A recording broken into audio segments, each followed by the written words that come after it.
Good evening. Thank you so much for joining us and participating in one of these very important conversations, this particular one between Anita Hill and Beverly Guy-Sheftall, Reimagining Equality, an in-depth discussion about the contemporary state of gender equality and civil rights, with particular focus on the legacy of Title IX.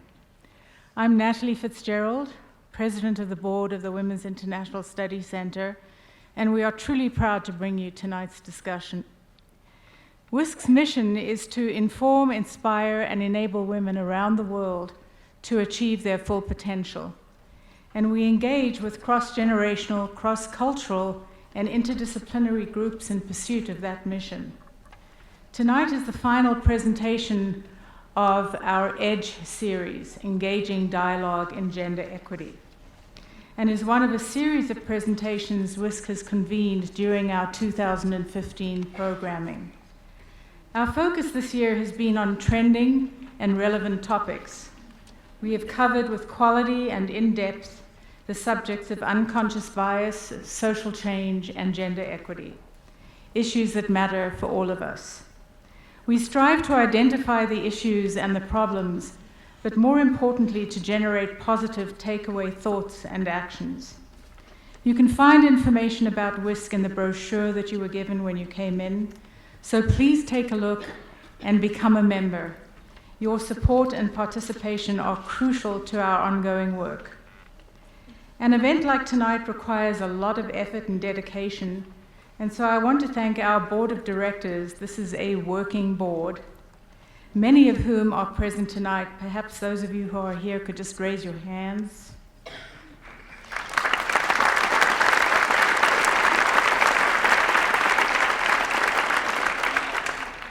And in particular, Beverly Guy-Sheftall, who is on our board and who played a pivotal role in bringing Anita Hill to us tonight. Beverly, she's in the back. Thank you so much.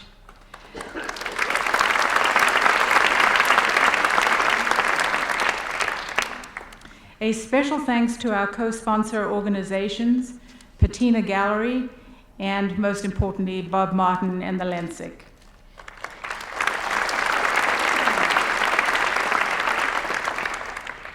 So I would like to extend a special welcome to Chloe Hall, the Education Director for Planned Parenthood, New Mexico.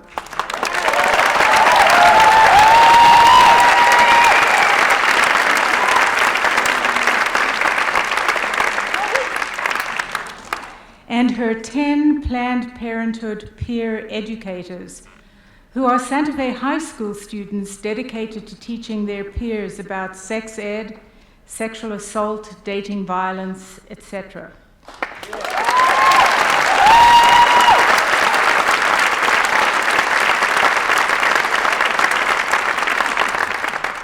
Now, the surprise to us, which we only found out this week, was that Anita Hill is their Person of the Month, which was unbeknown to us until we just found it out. They just watched the documentary about her and are very excited to be here.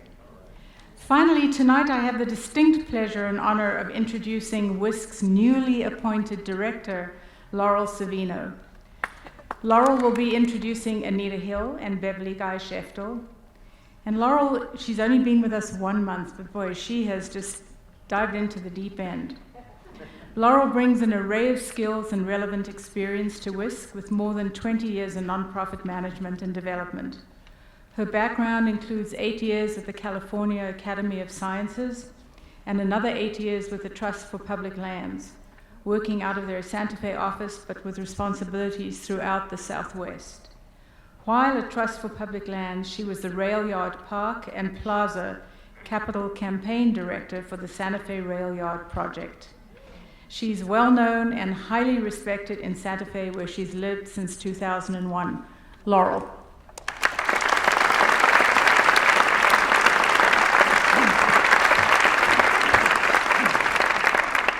Hi, thank you, Natalie.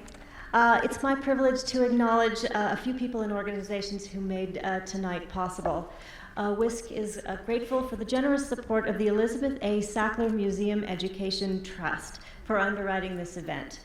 We are pleased to have Janet McKay, a Sackler Trust trustee, with us tonight. She is also a founding board member with WISC. Janet, thank you for your vision and your support for WISC. As Natalie mentioned, we are also supported tonight by the Lenzik, Patina Gallery, and the Eldorado Hotel and Spa. Thank you, friends, for making this evening possible. Each of you can also help us make evenings like tonight possible. You'll notice in your program that there's a survey. We take your feedback very seriously and hope you will fill it out and leave it in your seat or on the tables in the lobby. Second, you can help us make evenings like this possible by considering becoming a member of the Women's International Study Center. As Natalie said, I'm new to WISC. Tomorrow will be my 1-month anniversary. As I was interviewing for the position, I came to the conclusion that I wanted to be part of this organization one way or another. If this is your first experience with WISC, I hope you come to the same conclusion. WISC is based at Acequia Madre House here in Santa Fe. It's the home of 3 extraordinary women of the Feñez, Curtin, and Palajemo family. You may or may not know their names, but if you've heard of the Las Golondrinas, the Leonora Curtin Wetton Preserve, or the Spanish Colonial Art Society, you know of their legacy. This legacy of curiosity, intelligence, engagement, and generosity inspires everything that we do at WISC.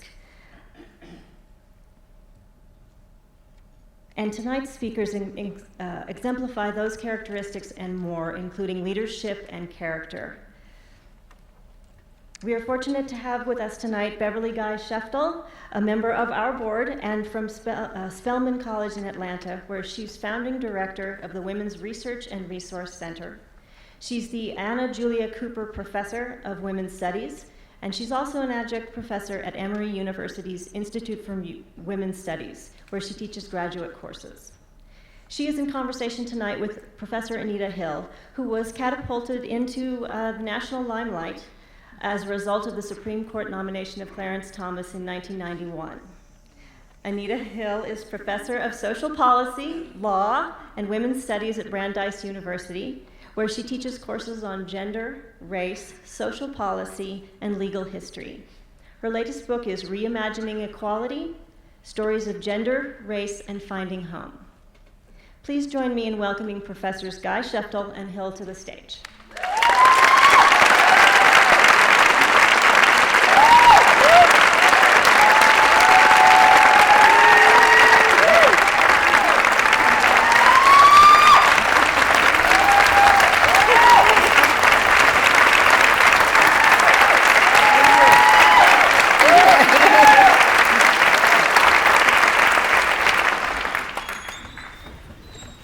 Good evening, I'm Beverly.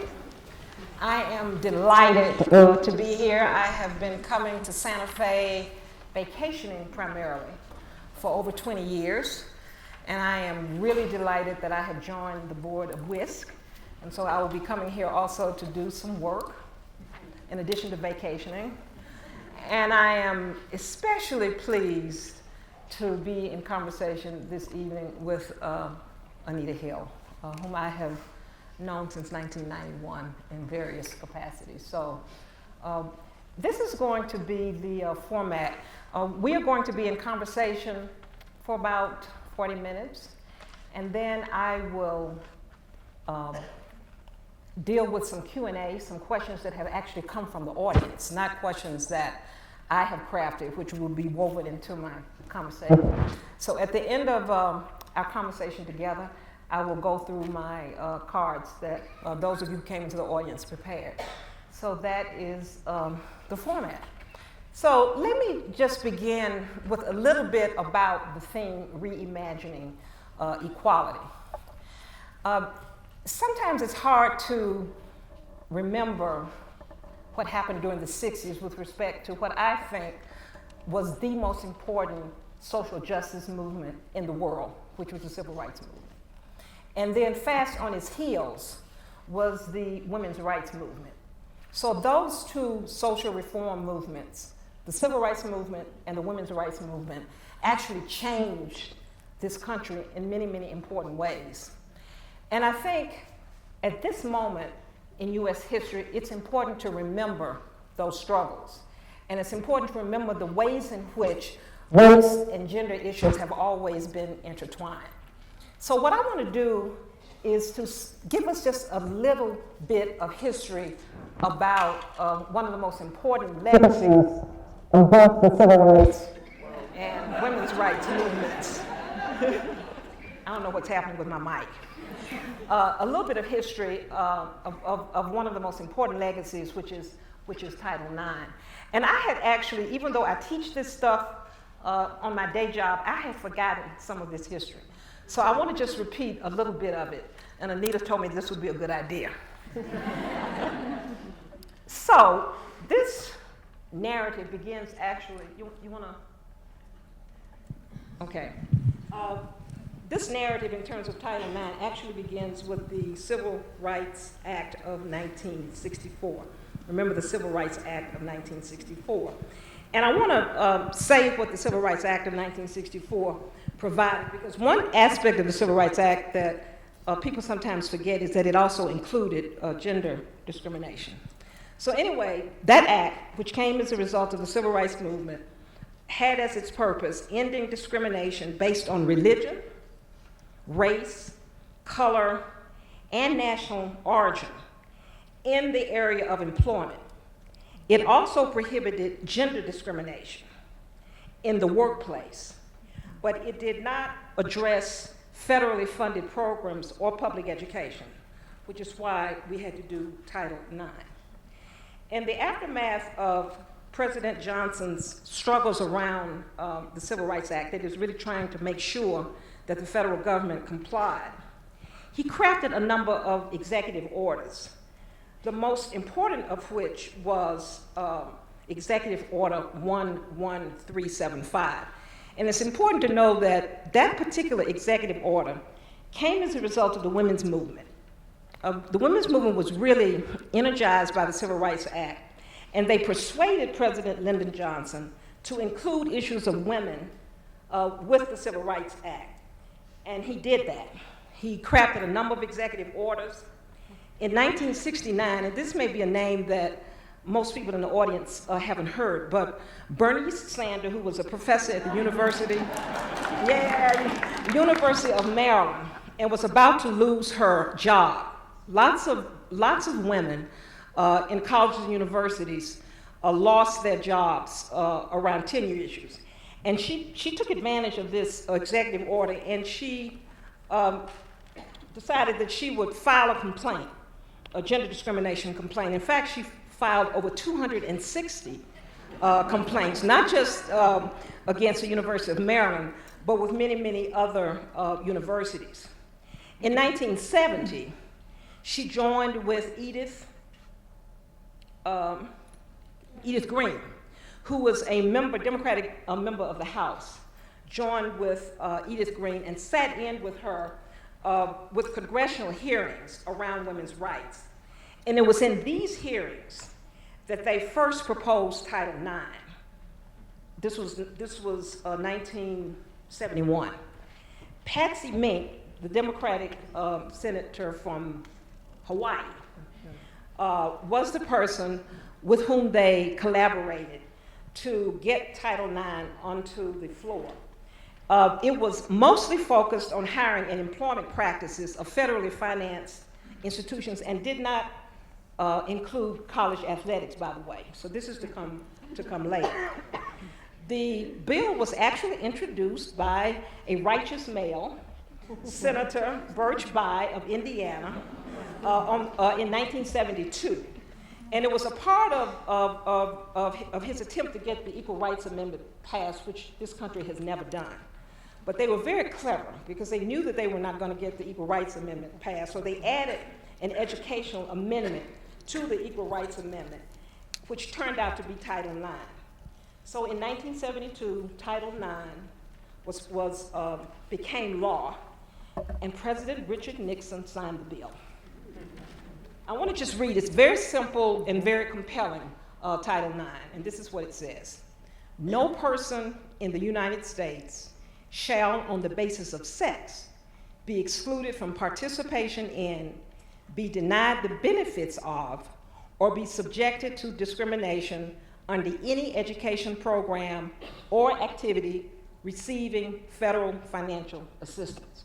In 2002, about a month after Patsy Mink died, Title IX was renamed the Patsy Mink Equal Opportunity in Education Act. So that's just a little bit of the history of Title IX.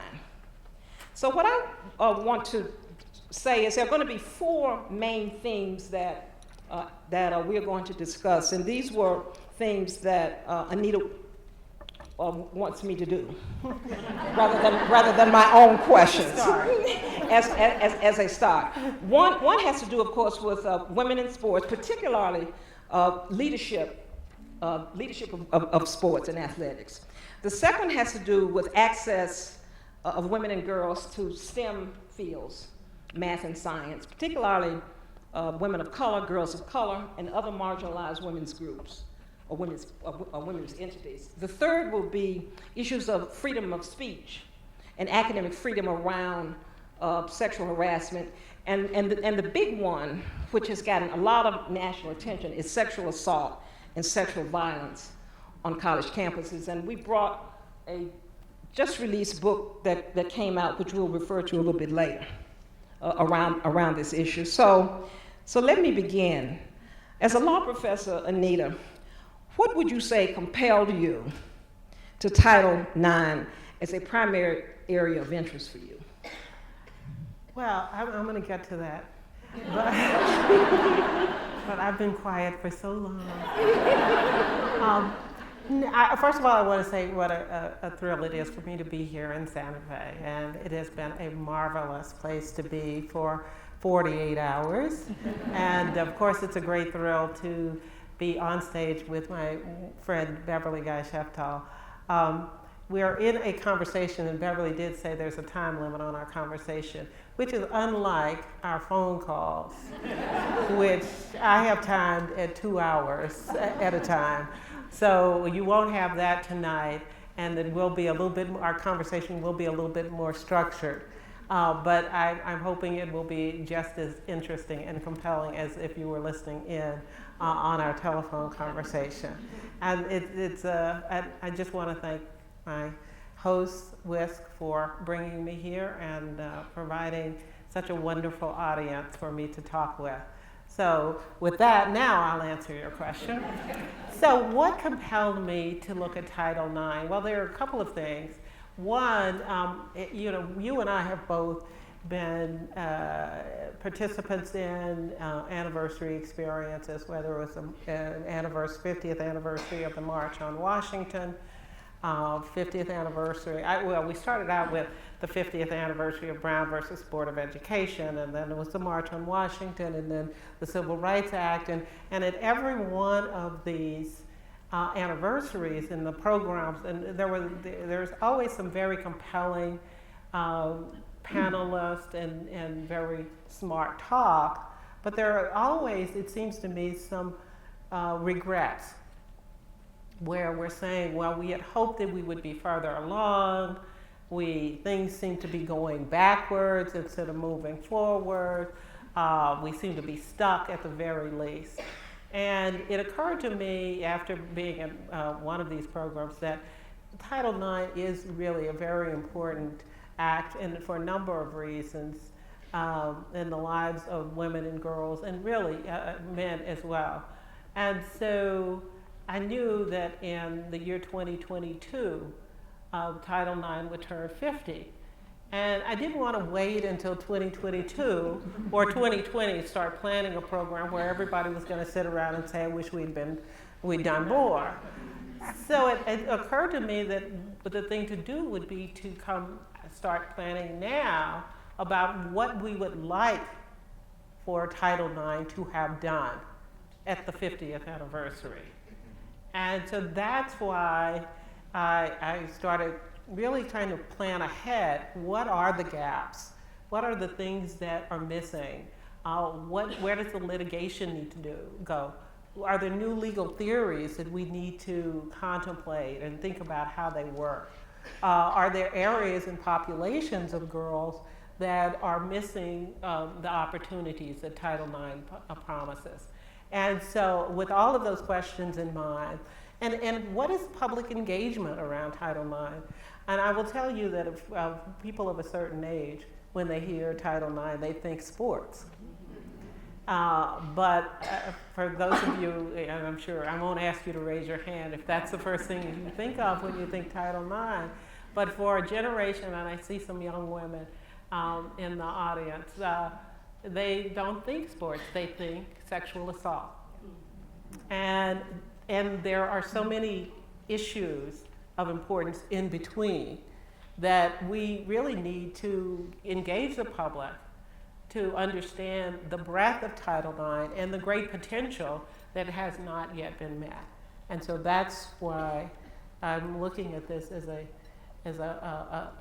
great potential and an opportunity at a 50th anniversary to really celebrate some change. And I have my own Title IX story too. So tell it. Well, when I went to college, I grew up in a rural community in Oklahoma, and I was at the top of my class. I had really good board scores. I'd taken the PSAT, I'd taken the SAT, I'd taken the ACT, I'd taken all of the standardized tests.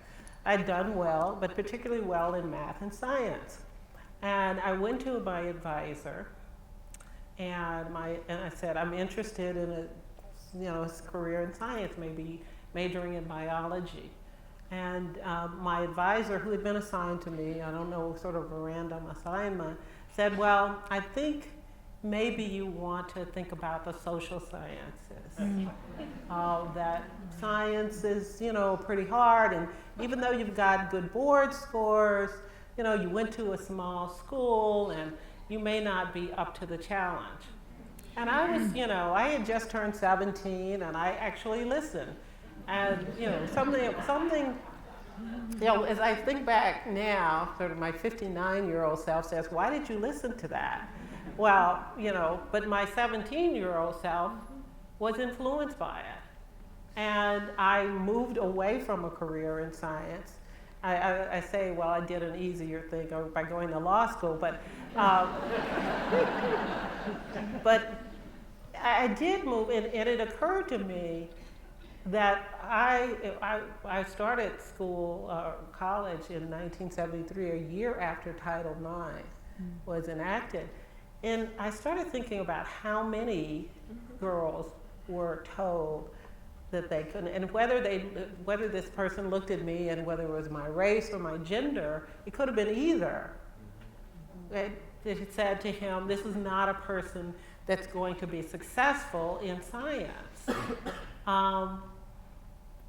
And why couldn't that person say, this is a rigorous program, but if this is what you want to do, I am your advisor. I'm going to make sure that I give you all the resources that are available to me to get you to do that work.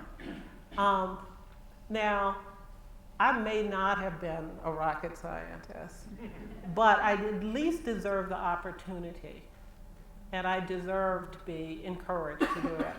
And I would bet you, though, that those kinds of behaviors didn't stop in 1973.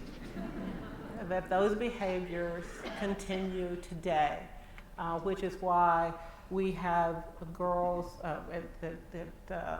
the rate of participation even in computational sciences and math has declined since 1990 to 2011. So this is the culture that we're still fighting against, and I think we've got a whole lot of work that we can do, because I'm not convinced that some young person is not getting the same message that they are not entitled to the careers that they want. Anita, this is something I had never thought about before now. I have my little Title IX story, and I'm going to. And I would bet you everybody does, but we don't even think about that. I had never shared this or even thought about it. 1962, I'm at Spelman College. I'm going to be a math major. My mother was actually a math major in college, and so I enrolled in the first year math class. And the woman professor, after, I didn't do too well in the first exam, but most, folk don't do too well in the first exam. And you were 16 years old. And I was 16 years old. I was 16, I was shy, I was from Memphis. And she called me in her office and she said, you need to choose another major. And I ran to English. And I'm only now thinking about that. Not because it was easier, but because I like to read. And my mother was very disappointed because she wanted me to be a math major in college like her. So there's my Title IX show, which I never have thought about until you mentioned. And I'm at a women's college in 1962, and I'm sort of happy that I ended up in English, but I might have been a good math professor as well. So anyway, and you're right. There are probably others of you in the audience who've had a similar experience, and you may not have even thought about it. Let's talk a little bit about the sports leadership, women's athletic sports leadership situation as a result of Title IX. Well, that's one of the areas that I think we can say there's been great success. Women and girls are participating in sports programs at about 40, 50, between 40 and 50%, closer to 40%. And that's a great success story. I think it has done a lot in terms of women. There are all these studies that show the advantages for women who participate in sports. There are health advantages, of course, but there are also advantages in terms of their academic performances. However, one of the things that I found very shocking was if we just look at sports leadership in terms of coaching and athletic directorships, but just coaching. So in the 1970s, before Title IX was enacted, in the early 70s, 90% of the women's teams were coached by women. And, it was a good number, it was, respectful. How, any of you care to guess how many, what percentage of women's teams in college sports are coached by women today? Well, we've got a range here. I was shocked. Some of you are more cynical than I am, but as I hear 2%, right? Well, as a matter of fact, it's now 40%. And what has happened really is the opportunities for women's athletics have opened up, and that they have been great. I think they've been a great social influence too, because it shows that women can be strong and athletic and in charge of their physical selves. And I think that's a message that really is one that needs to not only be heard by men, but also younger women. But what happened is the field got more lucrative. Women were displaced. And one of the things that it reminded me of really was, and you talk about the exchange and the interaction between race and gender, it reminded me of what happened to a lot of the African American teachers when schools were desegregated. That a lot of them lost their jobs, got replaced. When there was integration, many of the what had been black schools, segregated schools, were closed, and the teaching jobs were lost.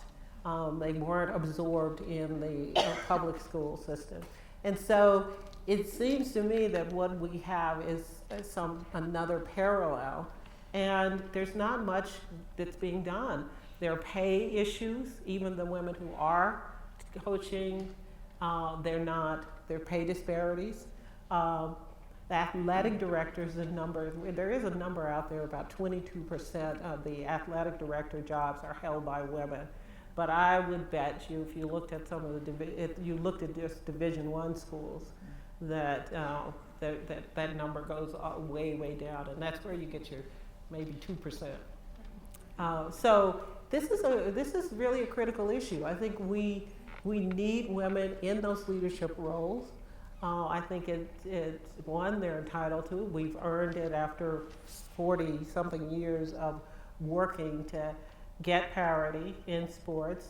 But I think it sends a message as well as to what our real value is. And we are perfectly qualified to do these jobs, but in that pipeline that we have been building, we reached a glass ceiling.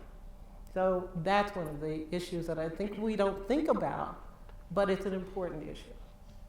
With respect to the access issues around girls and STEM, are there some particular challenges that women of color face in that arena? You know, I think that part of what is the problem for women of color, girls in particular, in elementary and secondary schools, which is where you have to start, is that the school systems where many of girls of color, Latinas and African Americans in particular, the school systems and the schools that they are attending are not the best financed schools. They're not the best equipped schools. They're not the best resource schools in any way. And so when things go, when the expensive programs get really shortcut, and so just access to basic equipment, computers, lab space is missing in many of the schools where these young women find themselves. And without any effort to even out those disparities from school to school, you're going to see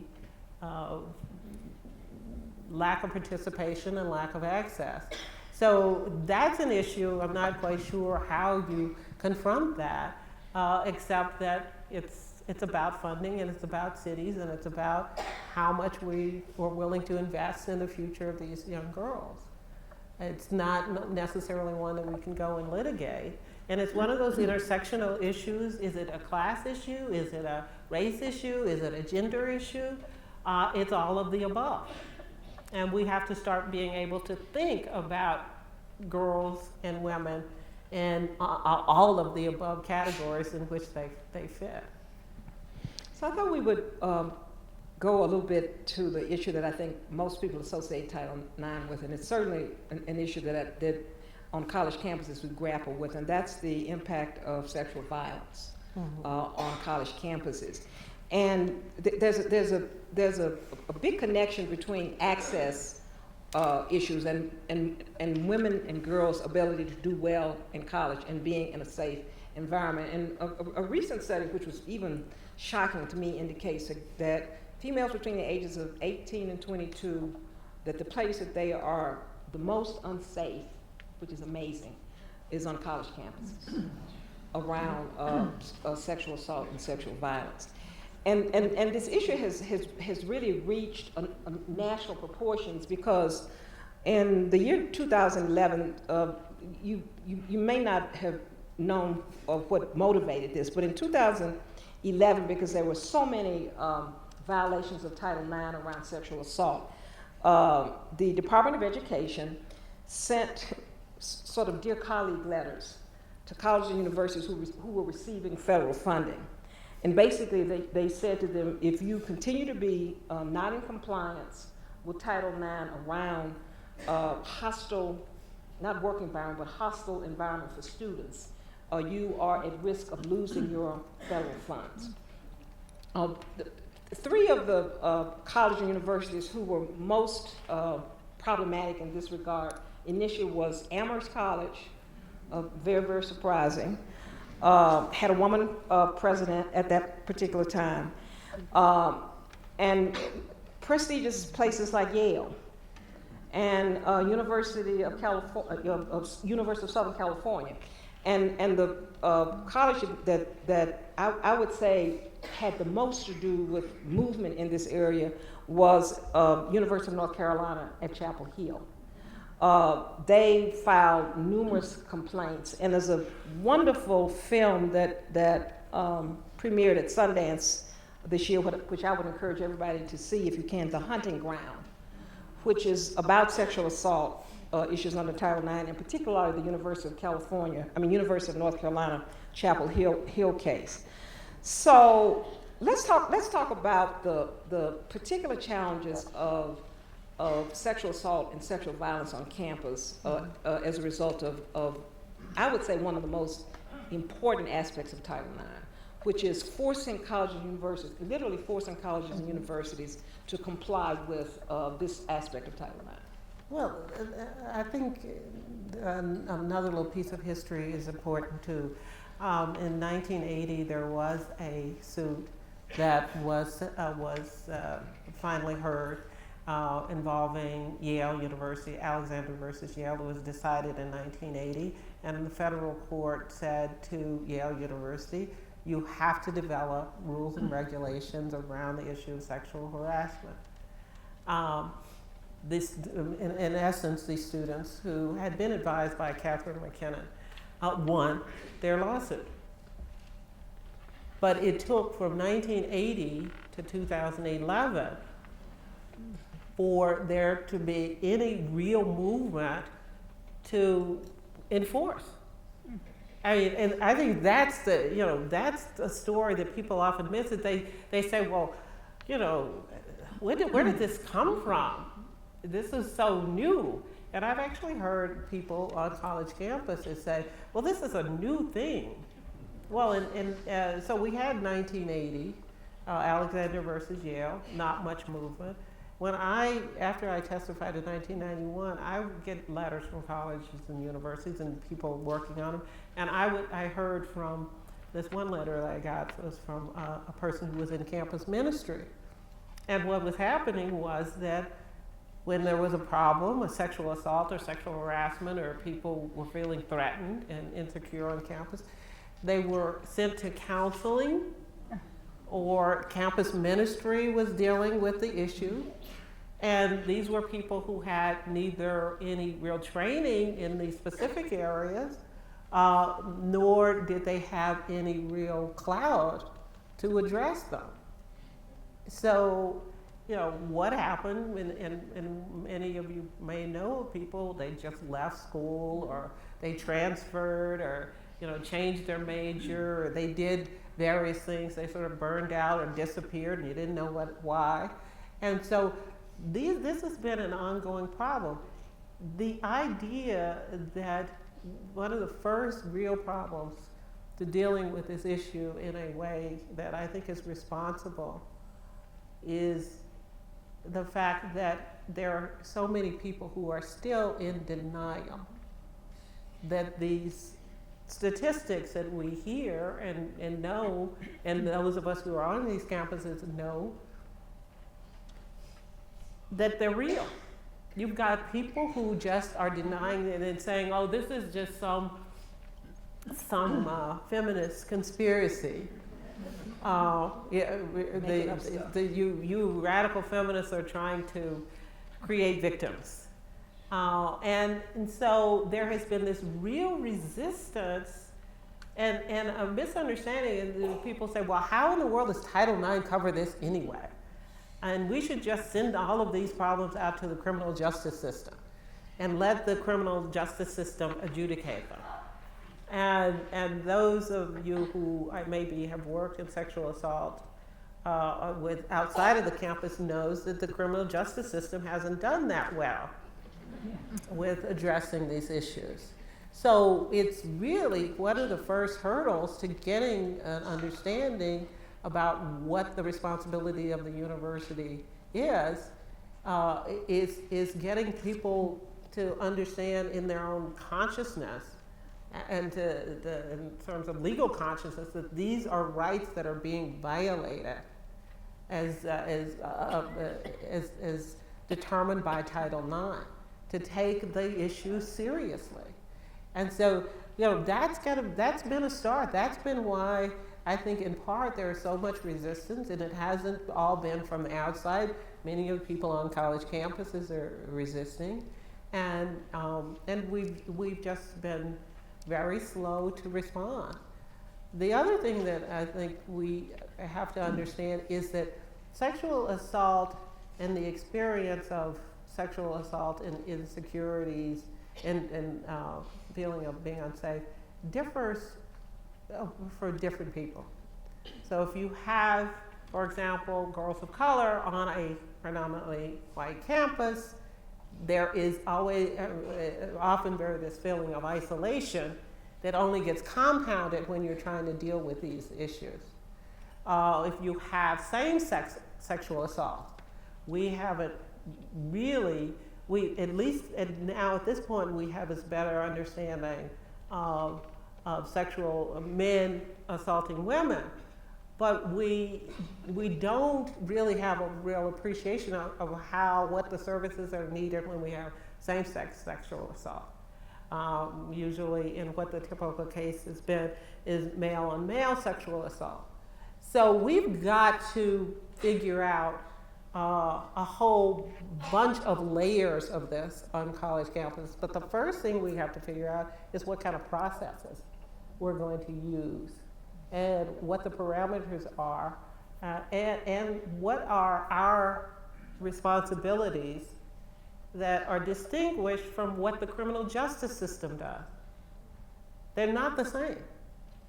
And therefore the standards of proof aren't the same, and neither are the consequences the same.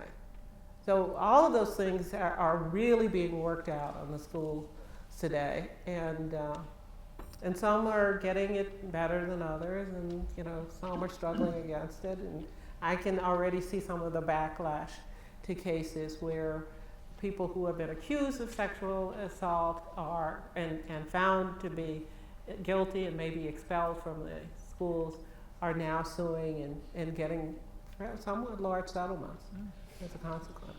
There's been a lot of, we haven't talked a lot about the backlash of Title IX recently, but one of the cases that was really surprising was Harvard Law School professors, men and women, who objected to a new sexual assault policy at Harvard that drew the wonderful woman president, Harvard historian. So, were you surprised? Were you surprised at that? Well, I was surprised because I knew some of those people who, and I know they're well intended, but I was very surprised. One of the things that they were objecting to is they said Harvard Law School should have its own procedure and policy. Well, Harvard Law School is part of a university, and you can't have assault treated one place differently from the way it's treated on another place on the same campus. So that was really baffling. There was a sense about the kinds of punishment that they could be, meted out, whether people could be expelled. I mean, there were all kinds of questions that I just thought. There was a standard of proof, the burden of proof question. Would it be, assigned as a criminal justice standard, which meant that there had to be beyond a reasonable doubt, or was it just a preponderance of the evidence standard? And so they wrote this letter objecting to this process that had really been a fully engaging process. And eventually, when the Department of Justice did issue their directives and their interpretations, many of the things that they had been asking for at Harvard Law School, or these particular law professors had asked for, turned out not to be what the Justice Department was requiring, which says to me, even people who are well-intentioned and smart are getting it wrong. And we just need to really begin to think these things through and work it out and accept that, in fact, that when we're talking about someone not being able to feel safe and secure on a campus, when we're talking about individuals who feel that they have been aggrieved not having a process, to air their grievances, that we are talking about denial of equal access to education.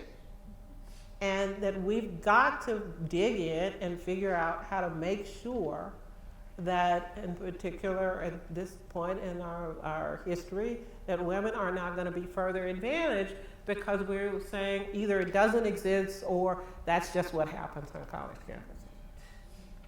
As a person probably most associated with the visibility of sexual harassment, how are you feeling 25 years later about the future of issues around sexual violence and sexual harassment, and not just on college campuses? Well, I'm going to stick with college campuses for now. Because one of the things that we're finding, whether it's sexual harassment or racial, remember a few months ago when there was a video of a fraternity group on a bus at the University of Oklahoma, and they had a nice chant that they were celebrating to that glorified lynching and their exclusionary policies. Well, the day after these young men were expelled because this tape surfaced, they filed a response saying that their academic freedom and freedom of speech had been violated. And I'm seeing more and more of that on college campuses. This tension between academic freedom and freedom of speech, and rules that constrain behavior. Some of it's verbal, some of it is more physical. And so I think on college campuses, and the reason I say let's stay with college campuses is because I think that this is really where a lot of those issues are going to work out. Doesn't mean that they don't exist in the workplace. But I do believe that these kinds of, what we're seeing are some competing, whatever people are defining competing rights. And it's really a clash between two liberal ideas, freedom of academic freedom and protection for people who are in a protected category. So how are these going to be resolved? And so they're not only going to need to be resolved on campuses, but they need to be resolved in the workplaces. And so we see different manifestations of it.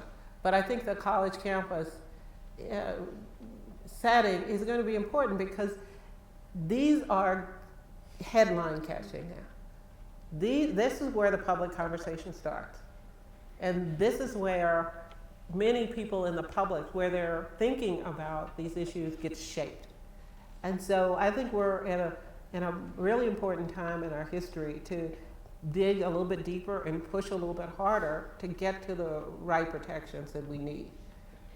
We have made a lot of advances since 1991. The fact that we even talk about sexual harassment. In 1990, people had happened in the workplace. We didn't share our stories. We didn't talk about it.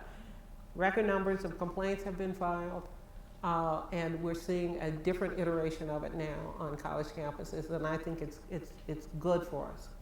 Well, what would you say to the young women in this audience about the importance of women's rights? I mean, I go into my classes every Wednesday night from 6 to 9, teaching women's studies. And many young women think that this battle is over. So what would you say to young women in the audience? I wish it were so. I wish we were there yet, but I see too many disparities. I see, for example, we have almost parity in professional schools, including business schools now. The numbers of women, percentage of women entering business schools is coming closer to percentage of men. Law schools, medical schools. But then, that's back to that leadership question.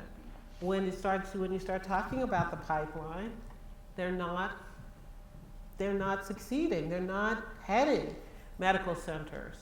And I've talked to women and men, doctors, who said the presence of women in the medical schools have changed the way they think about medicine. Nevertheless, they move up the ladder, the men do, and some of those policies that would need to be in place to actually make those changes don't get put into place. We're still dealing with policies that are legacy policies left over from years in the past. We don't have women in those leadership roles who can help facilitate those changes. The momentum isn't always there when men are doing it, but some men are trying to make those changes as well. But I believe that more women in leadership roles, in medicine in particular, could change life for just about everybody. Because sooner or later, everybody in here, well, maybe not, but I hope you're the exception, but everybody in here is going to have medical care. And I mean, even something as simple as research.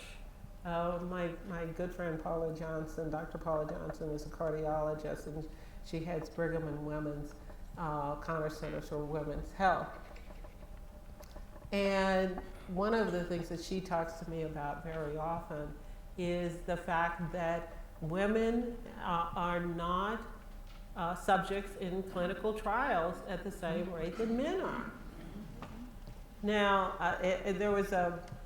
this is not laughable, but this particular instance is very interesting and almost laughable. There are two things. One, it was just recently that in the trials, in the research where the mice were used to do research and do testing, it was just recently that they started using female mice and rats. Now, and a couple of months ago, they've introduced this new female Viagra. Well, there was a concern about the interaction of the drug with alcohol, and now this is supposed to be for women. Concern about the interaction of the drug with alcohol, so they did a trial to test whether that was really going to be an issue. Well, a majority of the people, the subjects in the test, were men. So it's really ludicrous when you start to think that women are 50+% of the population, that we don't have parity, even though in 1992, I believe, there was a federal law passed requiring that there be racial and gender parity in trials that were funded by the federal government. We're still not there yet. We're still working on these issues. So I just think that there's so much for us to think about that whether they're just the numbers of women and some of the climates that women go into, and when they go into science and math. And if you don't, sort of get into the academic part of it, read what's online about women in the tech field. Some of the ways that women are really abused over the internet because they dare to speak out about this. So, I would just say to young women, keep your eyes open. Maybe the problems haven't hit you so far, and I hope they never do. But be aware that these problems do exist for other women, and even if they don't affect you, if they affect other women in different fields, then it's your problem as well as theirs. I'm going to switch now to the questions from the audience, rather than. I'm sorry. I'm going to switch now. I'm going to get off of my questions, and I have about 20 more to your questions. So, and I'm just going to start with the one that's on top. I like this one very much. What was your key moment of personal transformation within the last 20 years, and why was it significant? Personal transformation. Well, Yeah, I started coloring my hair. Was that it? Is that what you're talking about? Now that's from the audience. I think but I was wondering about that. I haven't colored mine. Well, I don't even know. It's so funny. But different people are different and they react different to personal transformation. I don't really, I rarely have those moments where I think, oh, this is the moment when I, went from A to B or A to Z. So I can't really answer that question. One thing I'll say, you seem to be the same person that you were always. Well, thank you. And I had a hard time believing that you were once bashful. I was really bashful. But you have the same dignity and reserve and what would I call it? I would not want to fight with you. No, there's a you all know what I'm talking about. There's a presence, so. Well, thank you very much, and I don't think we want to fight. I don't want to fight with you either. Trust me. So here's the next one. What are your thoughts on the Black Lives Matter movement, and how do you see that movement shaping or relating to the 2016 elections? Wow. Well, I hope the answer to the last question, I hope it results in more people voting and more people asking questions about law enforcement and not only about the particular police action, but about the whole system, criminal justice system. And I think that it's a movement that is aided in a lot of ways by technology. But I also see that it's aided by the history, as you say, of the civil rights movement. And maybe it's the new face of the civil rights movement. I haven't really given that much thought to why it is and why it's so important. But what I'm hoping is that the issues that the initial issues that are really about police brutality can help us to think not only about that particular behavior, but about systems that allow that to happen and unredressed for so many years. Now, this is a question I know you get a lot, and I'm going to ask you. Would you do anything differently now than you would have done in 1991? That's a question that I don't even ask myself anymore. Because right after 1991, you start thinking, well, if I had done this, maybe that, and you second guess yourself, and then you wonder how it could have been different. But then at some point, you say to yourself, look, I did what I could, and I did the best I could, and.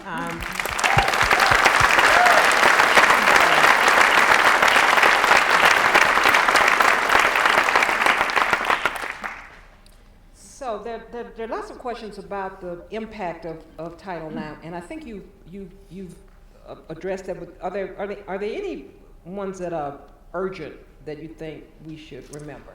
Well, I think that, and I'm on the board of the National Women's Law Center, and one of the things that we are really, that they are looking into, and I'm trying to, two things. One, inner city girls of all races, but in particular girls of color, and some of the disciplinary disparities that end up with girls being suspended from school, that we don't have good reporting data on because the schools are not giving out that information. But what is happening with it is that these disciplinary actions, which have almost, as one researcher says, sort of criminalized behavior that at one point in our history might have been excused and people allowed to do, maybe some after-school work. Now they're being suspended, maybe even reported to the criminal justice system. It's changing people's future. And it's creating more stress and less opportunity for kids who really don't enjoy a whole lot of opportunities anyway. We don't even have good reporting data. And so we've got to figure out how we can really move our policymakers to get, whether it's the Justice Department, to require this data to be made available and published. So that's one issue. There is a real problem with providing quality education and equal opportunity for young girls who are in high school, who are pregnant, junior high school and high school who are pregnant, and being able to give them the services that they need, as opposed to, girls who are pregnant may have to miss class. Maybe they have to come late because they have morning sickness. Well, those are counted against them instead of having the services that they need. So I think we've got to deal with those issues. Latinas are 50% of the women who, there's a high dropout rate, unfortunately. And 50% of the girls who dropped out attributed either to pregnancy or child care responsibilities for their siblings. We've got to figure out what kind of services they need. After school activities for these girls are very limited. And we know that after school activities can actually enhance the student's ability in the classroom to help them to achieve in the classroom. So those are some things that I think that we haven't talked about, but that are real issues if we are really serious about how do we provide a quality education for everyone. What do these people need, this group of people need that we're not providing, because we're still thinking of education in the way that we did 40, 50 years ago. And so the populations have changed, the people have changed, the needs have changed, and we haven't really kept up with really making sure that unfortunate phrase, that no child is left behind. And there's the weight of that, unfortunately, is falling on a lot of girls. We start thinking about the 21st century, the kinds of education that are going to be needed for us to be all successful in the 21st century. Now, we know that at least in terms of the wage gap, that women are already behind. And depending on which group you're in, you might be making 60 cents for every dollar that a man is making.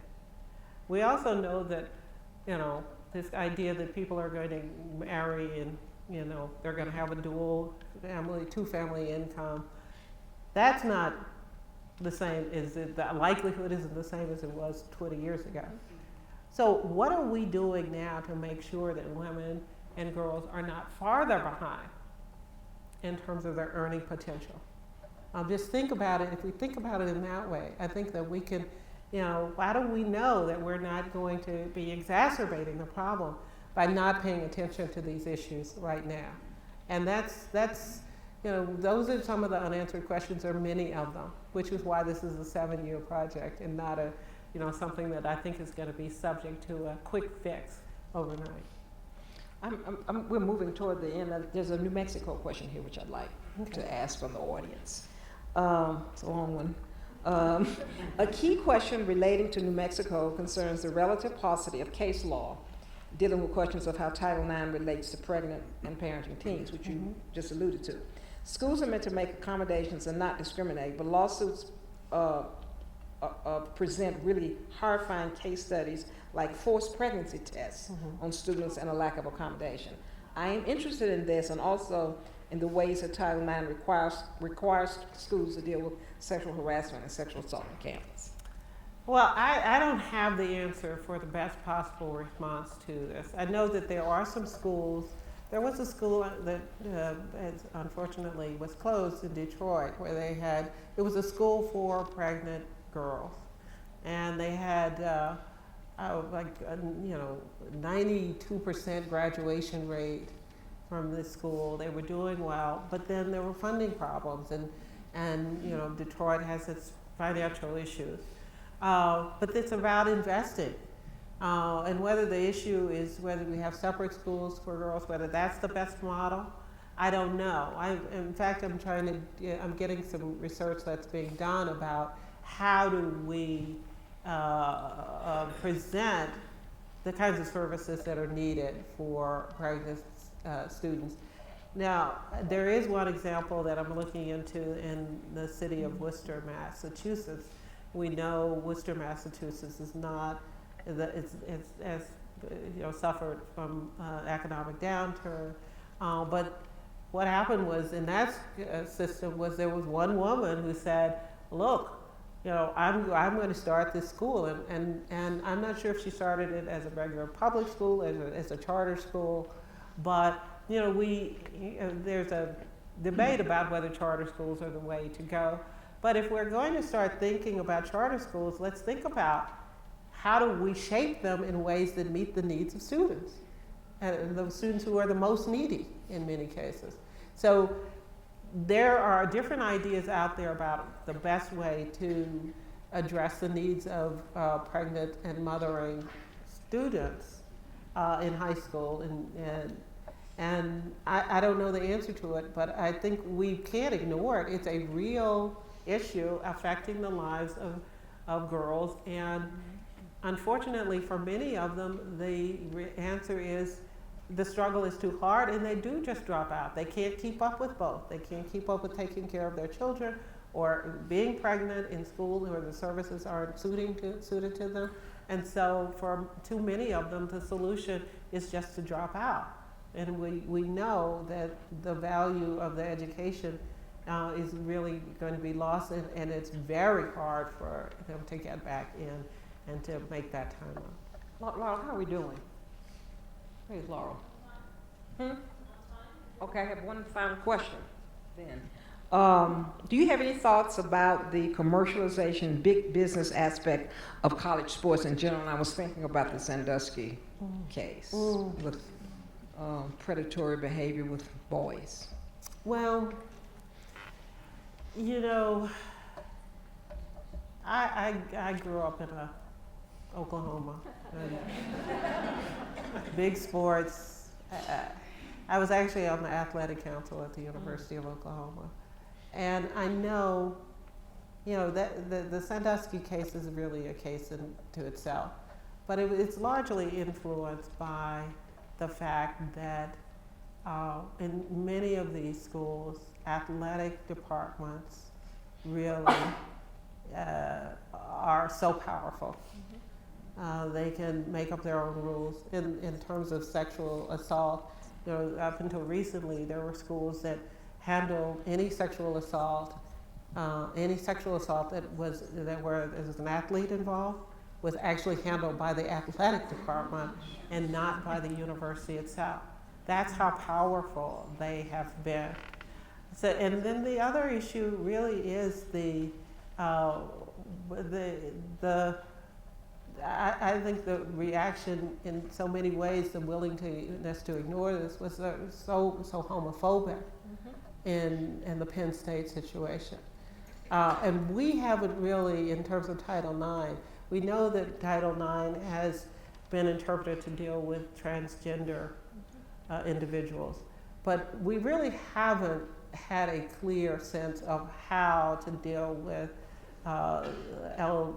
lesbian and gays and queer folks in terms of Title IX, exactly how the protections help them. And so I just think there are so many elements to that. There was the athletic element, but also the homophobia that I think helped people to maybe not take it as seriously. And so I think we're not there yet. We don't know. We don't know the answers. But I think also maybe we haven't tried hard enough to find the answers. And we don't want to kind of clash with the power on some of these campuses of the athletic departments. So do you have any final thoughts for the audience? Well, 2022 sounds like a long time off. But what I hope is that I've talked about at least one issue that it doesn't, all of the issues don't have to be an interest to you. But I think that with the breadth of Title IX, that there is something in there that we can all relate to, and that these issues, that if I leave you with anything, that these issues are real. They're not going to resolve themselves, and they require a lot of thinking, a lot of questioning, and a lot of people who are willing to be out there and pushing for solutions. I think now, if you look on college campuses and you see that film, you will see The hunting ground, how brave young women have been on their own behalf and on behalf of other young women in colleges. And I just, if nothing else, if you could just join with them and support them on the issue of sexual assault. Many of you out there are either parents or you're with children in colleges, or grandparents maybe. And all of you, or many of you, are alums. And I think that just using that, your status either as a parent or as an alum, to make sure that colleges live up to their obligations to keep all of their students safe and able to learn. That is one thing each of us can do. We can all do that. You don't have to take on all of the issues I've talked about, but that you can exert your authority, you can exert your status, and write to the colleges you graduated from or went to, talk to young women, figure out how you can support them in their efforts on these campuses, and make a difference in the lives of those women as well as the women and girls in the future. So thank you.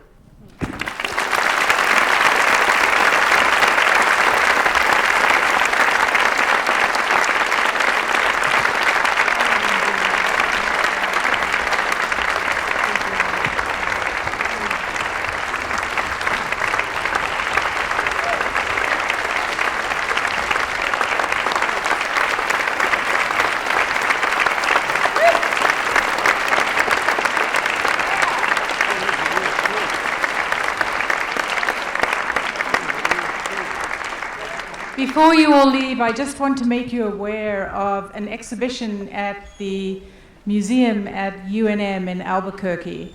We have with us Dr. Kimberly Pinder, who is Dean of the School of Fine Arts at UNM, who is instrumental in bringing this exhibition to UNM. It's called Necessary Force, Art in the Police State. And it's, I get goosebumps when I tell you about it. It was a very courageous move to bring this show, to bring this exhibition, and I urge you all to make an effort to go and see it. It's up until December. So again, thank you so much. I don't know how we can say thank you more than we have. One more round of applause for thank you.